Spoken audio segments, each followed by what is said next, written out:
This video has been a long time coming. I said in my first ever community post how I didn't think Studio Series 86 Optimus Prime was all it was cracked up to be. And now, many months later, my opinion still holds true. However, it's not for the reasons you're probably thinking. Oh, the taillights are upside down on almost every copy. Okay, I don't care. It's a tiny detail that is rarely seen unless you're specifically looking for it, plus it's hidden underneath the trailer 90% of the time in vehicle mode anyways. Sure, it sucks that this is such a widespread QC issue, but it's probably the least egregious case of QC problems with this figure. Oh, it has a massive backpack! Really? Are you sure about that? This is a puny backpack when in comparison to other figures, and it's really not that noticeable in robot mode. Plus, to be honest, I've never really been someone who cares all too much if a figure has a massive backpack or not. As long as it doesn't cause the figure to be overly back heavy and or have trouble standing, then I don't see a figure having a backpack as a real issue. And this figure doesn't suffer any issues in robot mode for having one. Oh, the head sculpt sucks! I mean, it's not the head design I personally would have wanted, but I don't think it's bad. In fact, I actually quite like it. And even if it's not my preferred head sculpt, it's not enough to tarnish the figure for me like some other cases. The fact is, all of these minor flaws other people have with this figure aren't major issues for me. So then, if that's not the case, why am I overall unsatisfied with this figure? Well, that's what I'm going to try to explain in today's video. This is my review of Studio Series 86 Commander Class Optimus Prime. Starting with the overall look of the figure, yeah, it's fantastic. It perfectly captures his original G1 design, which is great because G1 Optimus is my favorite Optimus. I'm no G1er, but even I can't deny how truly amazing in both design and personality the original Optimus was. There's a reason people call him the father of a generation, and that vibe is perfectly replicated in this figure. Can't wait for them to reissue this in gray as a dead corpse! I mean, come on. If beloved characters like Ratchet and Ironhide can be sold mid-death, who's to say Hasbro won't invoke mass PTSD to children around the world with a version of this figure flatlining on a hospital bed? They already did it with the Earthrise figure. What's stopping them from doing the same thing for SS86? I already mentioned the head sculpt earlier, but again, I'm not personally bothered by it, even if I agree with a lot of people that it should look a little different. On to articulation, which is around average for most figures, but probably should be more for a commander. The head sucks. Aside from turning all the way around, it has almost no side-to-side or up-and-down movement. All I'm saying is that when the so-called father of a generation is less expressive than Mr. No Emotions over here, then I think there's a problem. Shoulders are unimpeded in all directions and go out to 90 degrees, bicep swivel and 90 degrees of bend at the elbow. Wait, I'm sorry, that's it? This is a Commander Class version of one of the most beloved fictional characters of all time, and you couldn't be bothered to give him deeper elbows? I don't care that he only requires 90 degrees of bend for transformation. He should have more regardless. Anyways, he has a wrist swivel and articulated hands, waist swivel, hip skirts can be moved out of the way to have unimpeded legs in all directions, knees that bend way past 90, which based on the elbows is shocking, and finally a deep ankle tilt. Like I said, overall pretty average, but in the case of a commander, the average for most figures becomes less than average, if not extremely limiting. Next up is accessories, which I have a lot to say on. Now, something you should know about me is that, unlike a lot of other people who review Transformers, I consider accessories a vital component of a figure's overall value. Accessories are things that allow you to experience a figure in new, more interesting ways than if you just had the base figure. If you only own one figure, that figure needs to come with something that allows it to feel like a complete package without any additional purchases. But on the other hand, making accessories be able to be interchangeable and modular between multiple figures allows for better interplayability. An example of a figure doing poorly unfortunately on both accounts is Legacy United Chromia. Now the base figure is really good. Even though they kinda botched my favorite Chromia design, it's still a great version of the character and a good reuse of the Legacy Evolution Prowl mold. Unfortunately, her being a retool of Prowl means she's left with terrible accessories. These ninja stars not only don't suit a character like Chromia, but also her only being able to hold them in one of her hands means she can't dual wield both of them at a time, or give them to other figures who they are better suited for. If this figure had been slightly retooled and been given her classic rifle, then this figure would have been a highlight of Legacy United, but as it is, it's a great figure brought down by terrible accessories. Hey, look at that! Red Cog was reissued on the Big Bad Toy Store! You know, a figure/accessory pack that happened to come with a gun intended to go with a previous Chromia figure being reissued the same year we get a new Chromia with garbage accessories? Gee, what a convenient solution to this problem that was 100% a coincidence and not at all planned. Peyton, what are you on about? That figure was sold out months ago. Look, it was relevant when I originally wrote this video like 6 months ago, alright? I have been through a lot since then, so leave me alone! Starting with the accessories I have little complaints about whatsoever, first we have his Ion Blaster. This thing is perfect in every sense of the word, capturing the original design to a T just like its wielder. The only thing I could maybe complain about is that it sits in his hand very loosely, moving out of place with even the slightest bit of force. This could have maybe been solved by the handle being a little longer, which actually seems to be a problem I've noticed with a bunch of recent gun accessories lately, but I think it's more an issue with the sculpt of Optimus's hands to begin with. He also comes with 2 blast effects designed for both his Ion Blaster and the trailer drone, which are pretty good. I don't have any complaints here. Next is the Matrix of Leadership, which I don't have any complaints about. What? A Transformers YouTuber isn't sick of Matrixes? How is that possible? Jokes aside though, I only have like 3 figures who actually have a Matrix, so I'm not overrun with them like most people.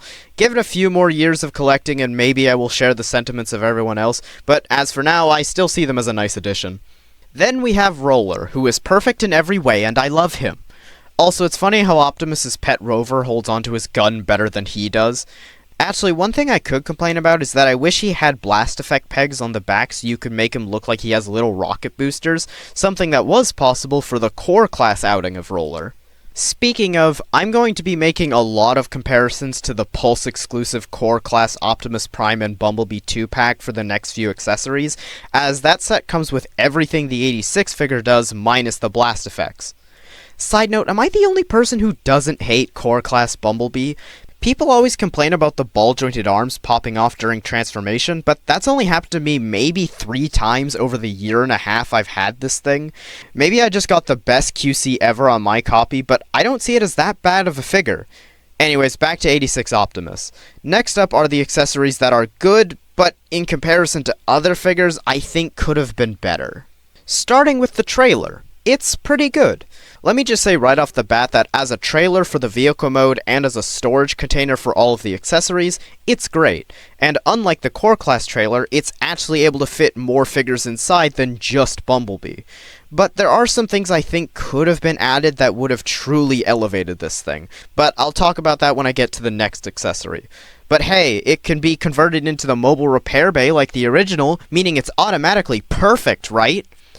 Okay, but seriously, excluding people who grew up with the original G1 figure, who has actually ever used the mobile repair bay mode? I mean, it's nice to have the option, I've just never personally found a use for it. Next is the little drone inside Optimus's trailer, and this is where things start to go downhill for me, especially when in comparison to the core set. For starters, the range of movement in the arm is pathetic. No matter if it's above or below the cockpit, it bends further backwards than it does forwards. Compared to the Core Class figure, which can bend really far below the cockpit, and while it can't bend as far forward above, it still bends further than the Studio Series figure. Then we have its combination with Roller, which is just sad. Compared to the Core Class, it looks like a fan mode, and I mean that in the most derogatory way possible.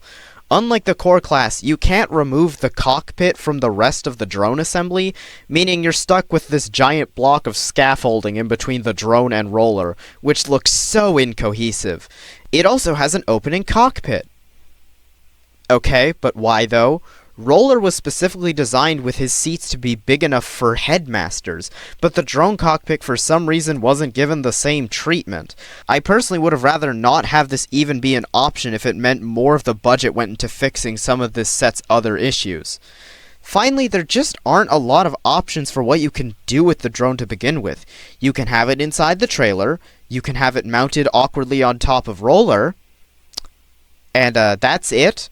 Which is a shame because so many other Optimus figures have found other uses for the drone besides that. Hell, the Target Optimus Prime used it as a price scanner, which is both ridiculous and extremely creative. But you don't even have to go that extreme when it comes to additional options.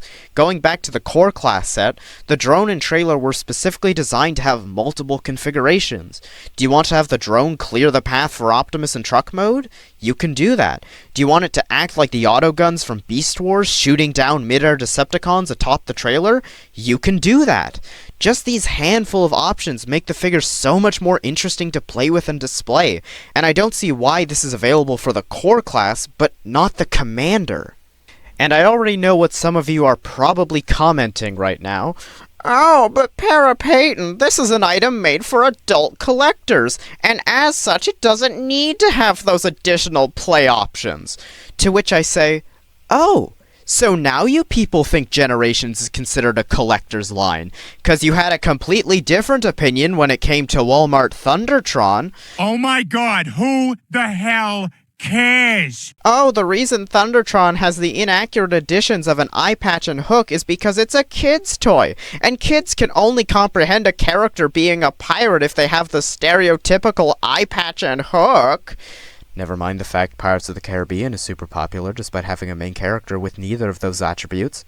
So when it's a non-character only a small number of people care about like Thundertron, it's intended for kids, but when it's a beloved character like Optimus Prime, then you have to defend your obsession with spending hundreds of dollars on action figures by saying they're for adults. I see your double standards. Actually, you could argue that the core class multipack is more of a collector's item than the Studio Series figure. Sure, it's more expensive, but it's also available at mass retail. Meanwhile, the core set was exclusive to online retailers like Hasbro Pulse and the Big Bad Toy Store. And yet, despite being exclusive to collector sites and having a fraction of the budget that went into the 86 figure, it still included those additional play options. Now yes, this is very much a nitpick, but when people are calling this figure the definitive Optimus Prime, I'm going to call out when a previous figure has done something better. Then we have the You've Got the Touch blast effects, meant to recreate that one very infamous scene from the 86 movie. You know which one. These are a harmless addition, but I also still think they could have been better. And all you would have had to do to improve them is to give them 5mm pegs instead of these rectangular ones. Let me just say that this is just an idea, and not really a criticism of the figure itself. This is just something I think would have improved these accessories. Basically, unless you use them to recreate that one scene, these don't have any other use. Other accessories meant to recreate iconic scenes from the 86 movie, like Springer's I got better things to do tonight than die missile or Hot Rod's pizza cutter, can still be used for other scenarios or by other characters. So if they had used 5mm pegs, then it would have been able to be used in more ways with other figures, such as being used as the flames coming out of the thrusters of a flight-capable character landing or taking off. You may have noticed I tried doing that in my original community post talking about 86 Optimus Prime with 86 Starscream. The truth is, that was not very effective. I had to balance it very precariously atop the blast effects, causing it to fall over multiple times while trying to take the shot. And if you know Earthrise/86 Starscream, you know how easily his paint chips. So I hope you guys appreciated that detail, because my Starscream didn't come out of that without a few new scars. That's how I got my scar when I let the god. But ignoring my idea of how to improve these, I'm going to be honest, I'm not sure they were really necessary. Don't get me wrong, it's cool that they were included, and I'm happy that so many people get to relive their childhoods using them. But for me personally, the only time I've used them for what they were intended for was making this video. And like the opening cockpit of the drone, I'd have personally rather them not included it if it meant it could have gone into fixing this figure's other issues. The final included accessory in this set, and the worst one when it comes to overall quality, is the Energon axe. Now look, I can see the designer's vision for this thing. If we make the axe out of the same plastic used for the blast effects, then we'll be able to both cut down on costs and produce something that is relatively screen accurate. But while that's a good idea on paper, the end result isn't at all what was advertised. Look how warped it is! The problem isn't even how the axe itself is bent. The base and port of the axe is warped to the point it has trouble staying on the peg on Optimus's arm. This is sad. This should have just been made out of solid translucent plastic, and considering that this is a Commander, there's no reason it couldn't have had that luxury. Okay, we're finally done talking about the accessories. I know that was a lot, and most of my problems are more nitpicks than anything else, but trust me, it'll make a lot more sense very shortly. The transformation is mixed, but overall not terrible. On one hand, there are some really cool and interesting steps, like the wheels hiding away in the legs and everything to do with how the backpack works. But on the other hand, most of this transformation is annoying and unsatisfying due to the terrible tolerances. Yeah, I've yet to bring it up beforehand, but the tolerances of this figure are a real mixed bag. Every joint and hinge feels ever so slightly too tight, making everything feel like a chore to convert. Some parts in particular have such bad clearance and tolerance that it actually hurts to transform certain parts. Specifically, flipping the head away inside the cab is probably the worst of it, with my hand being in pain for multiple hours after the first time I transformed this thing back to robot mode. Plus, the overly strong tolerances require a lot of force to get into place, and while I've only transformed this thing a couple times, I've already noticed stress marks appearing around the hinges and parts of the backpack. The way most of the cab is hidden away in robot mode in the backpack is a really neat idea, and does result in better show accuracy. However, it also means you have little to no clearance or room for error. If you mess up a step, chances are you're going to have to redo half of the transformation to solve the issue. But again, it's not all bad, and some parts were actually quite enjoyable, but it really feels like it needed a little bit more time to fix the clearance issues to be truly great. And once you're done, you're left with his really stunning alt mode. Even I'll admit, while the transformation is at times both metaphorically and literally painful, the compromises made to the transformation were to allow for a near-flawless robot and vehicle mode, and it looks even better when you add the trailer. The only real issue, and from what I can tell this is a universal problem with all copies, is that the panels that clean up the trailer bed don't peg into the back of the cab very well. This is mainly due to the connector pegs being a little too long. It's not bad on my copy, and it's easily fixed by sanding down or clipping off parts of the pegs to shorten them, which I might do after this video is finished, but it's still a little annoying. So overall, the figure is pretty good. Despite my complaining, most of it's just nitpicks or my own personal preferences, and in general, the figure itself seems great, right? Well, that's because I've been holding off mentioning one crucial detail. One which puts this figure in a much more negative light. You see, some of you may have noticed that I forgot to mention a point of articulation during the articulation segment. One which is seemingly pretty important and hard to miss. That being that this figure has a forward butterfly joint. This joint isn't used for transformation, and was specifically added to give the figure more posability. However, depending on the tolerances of your copy of this figure, you should never use this joint. For you see, I was a little deceitful when talking about the Energon axe, because that axe isn't actually from this figure. In fact, this figure actually has a pretty good axe. hardly warped at all, being both straight and staying in place really well. But why do I have two Energon axes in the first place? Because this isn't my only copy of 86 Optimus Prime. This is my second copy, while this is my first. Why is he missing an arm? Because when I tried to use the butterfly joint, the mushroom peg in the arm nearly sheared clean off. Now let me tell you something about me. I am extremely gentle with my possessions, especially my Transformers. I am the kind of person who, if a transformation step requires extreme force to be applied to something and doesn't budge with a little oomph, I will just not fully transform it.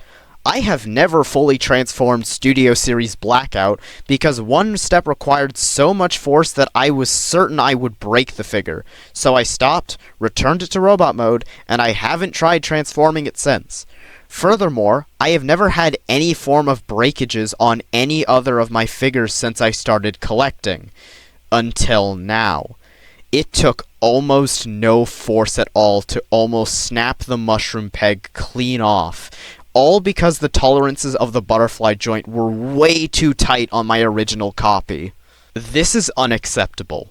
The fact someone as careful as me was capable of breaking a figure of this caliber by trying to use a joint specifically made to enhance posability should not be possible. But somehow, it was, and it makes me furious. And before somebody asks, no, the mushroom pegs aren't interchangeable, meaning I can't switch over the broken mushroom peg with the still intact one in order to make a skybound Megatron-armed Optimus. I'm just stuck with a broken copy now. Hell, I even tried fixing it myself. I looked up the recommended glue for fixing Transformers, set up a wrench as a homemade vise, and it didn't work. And you know what adds insult to injury? Guess what the tolerances of that joint are like on my new copy.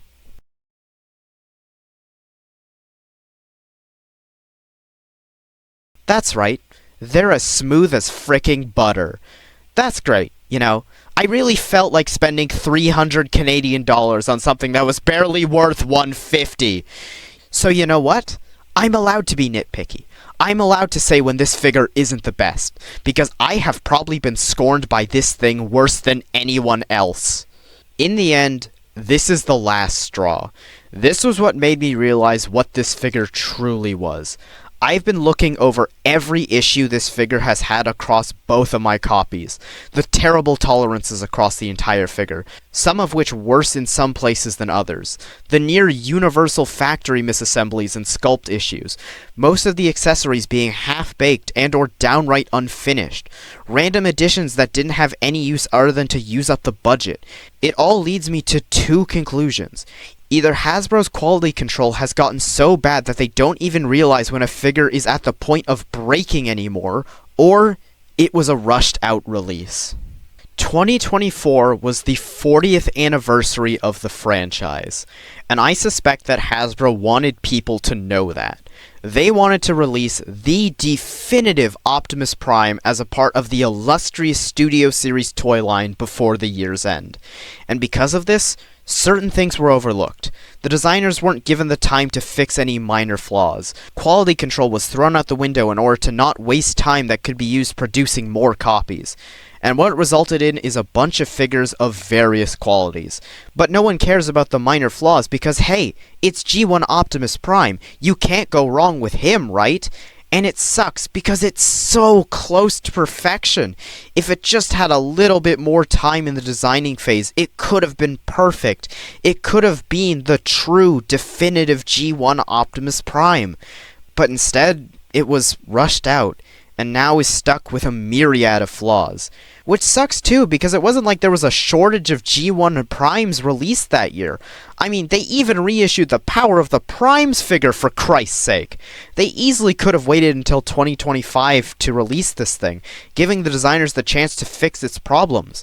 Mark my words, whenever we start to get repaints or retools of this figure, Nemesis Prime, Shattered Glass, or hell, even just a straight-up reissue, then it will probably be the definitive Optimus Prime.